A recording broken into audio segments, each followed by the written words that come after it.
Muslims اور Roman umpire میں پہلی جنگ 636 AD میں لڑی گئی انڈر دا لیڈرشپ آف خالد بن ولید۔ اس کے بعد سے مسلم امپائرز نے رومن اور پرشین امپائر پہ قبضہ کرنا شروع کر دیا اور اپنے میکسم ایکسٹینٹ پہ عباسد کیلیفیٹ کی حکومت افغانستان سے لے کے اسپین تک پھیلی ہوئی تھی، جس میں نارتھ افریقہ اور مڈل ایسٹ سارا شامل تھا۔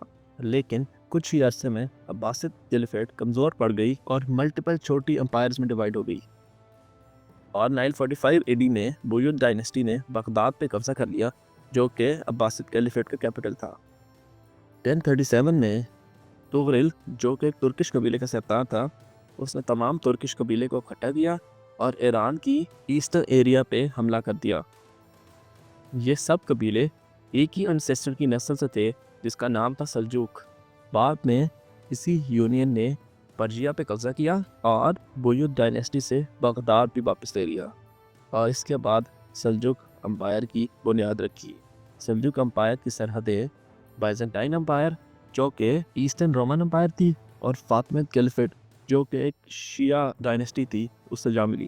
1054 میں سلجوق امپائر اور بائزنٹائن امپائر کی فوجیں پہلی دفعہ آمنے سامنے ہوئی، اور اسی دوران توغرل کی موت واقع ہو گئی اور نئے سلطان الپ ارسلان نے تخت سنبھال لیا۔ 1064 میں الپ ارسلان نے جارجیا اور ارمینیا، جو کہ بائزنٹائن ٹیریٹری کا حصہ تھی، ان پر حملہ کر دیا اور 25 دن کی سیج کے بعد آرمینیا کے کیپٹل آنی پہ قبضہ کر لیا۔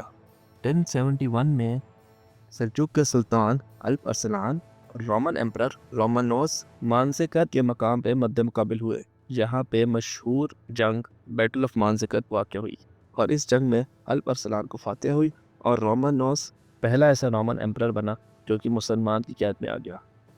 اور اس فتح سے دو فائدے ہوئے۔ پہلا تو اسلام اناطولیہ، جو کہ موجودہ ترکی ہے، داخل ہوا، اور اس ہار سے بائزنٹائن امپائر کا اختتام شروع ہو گیا۔